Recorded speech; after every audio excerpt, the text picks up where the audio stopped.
Dini nga pala ako ngayon sa kubo namin at ito nga pala yung pinaka-entrance ng aming gate na ginawa ni boss. At syempre kaya kami nandito ngayon para magpastol ng aking pusa. Pastol talaga, hindi. Pinalabas ko lang po para paihin at igala din siya. So ngayon papasok lang kami dito sa kubo para isama siya.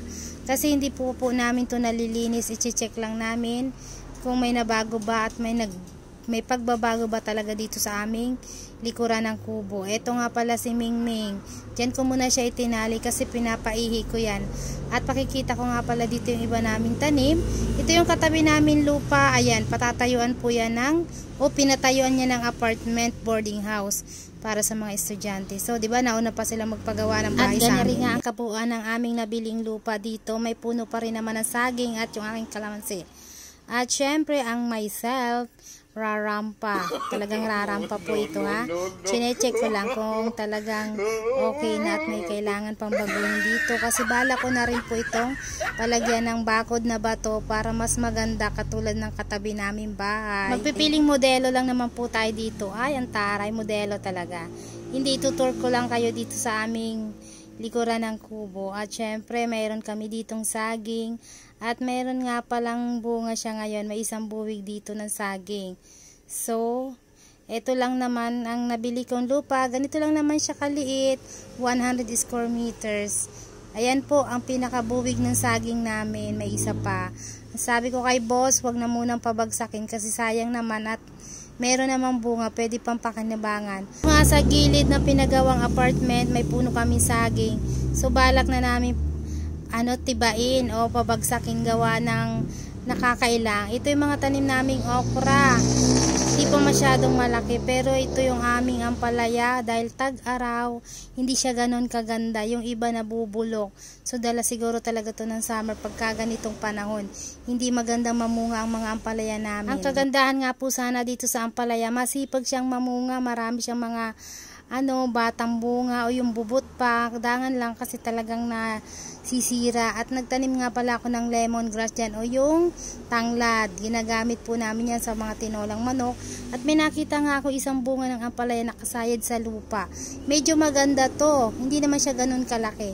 Dahil meron kaming gugulaying pinakbit, naisipan ko na rin kasi itong pitas. Na-flex ko na rin naman sa inyo. So far gusto ko sana siyang itaas. Nag-alanganin lang ako kasi baka mabulok matulad ng iba. Pinitas ko na lang para mapakinabangan dahil maganda rin naman kahit maliit.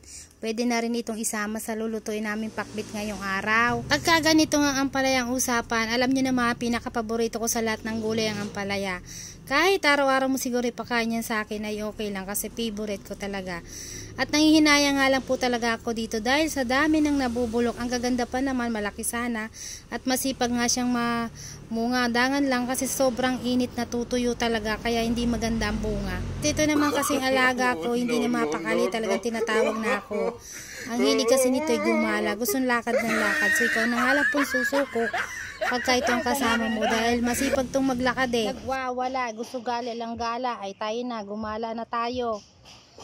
Aalis muna kami at igagalat, nagwawala ang aking alaga. Siya'y ganere, talika na, ilabas na tayo. Oh, teka lang, sasara natin dito. Ay, ganere, pagka ganitong hapon, ito lang ginagawa ko araw-araw. Isama ang aking pusa kasi nagtatawag po talaga yan para lumabas. At syempre ganito lang pansara namin ng pintuan. Kaya nga naisipan ko dito sa kubo magpagawa ng gate. Gagawin ko siya ng gate na yero tsaka binakurang ko na kasi marami pong kumukubo dito. I mean, marami pong mapasok. Alam mo kanila talaga. At marami rin namang kinukuha. Yan na nga lang ang tanim ko talagang hindi ko masabi sa kapitbahay ko, sobrang babait po nila at mahirap naman magdamot. Kaya hayaan na lang natin yun ang kaligayahan. Yun ang gusto nilang mangyari. Pagpatuloy na lang nga po tayo kinabukasan niya. Bantay muna ako ng tindahan, nagpapalipas ng oras. Kasi hindi mo tayo pupunta ng kubo. At syempre hapon na katatapos ko lang magtiklop niyan. Hindi ko na nga na-videohan yung pagtitiklop ko, rotation natin. O rotation ko araw-araw. Ito si boss, talaga nag-exercise. Nagluluto na yan, nagpiprito yan ng bangus na binabad niya sa suka na may asin at bawang. Masarap yan, ulam namin ngayong gabihan. Pero syempre, diet tayo. hindi ako kakain ngayong gabi. Hindi ako kumain kasi busog pa po talaga ako.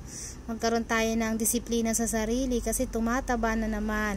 At nakaraang Pasko at New Year na parami ng kain.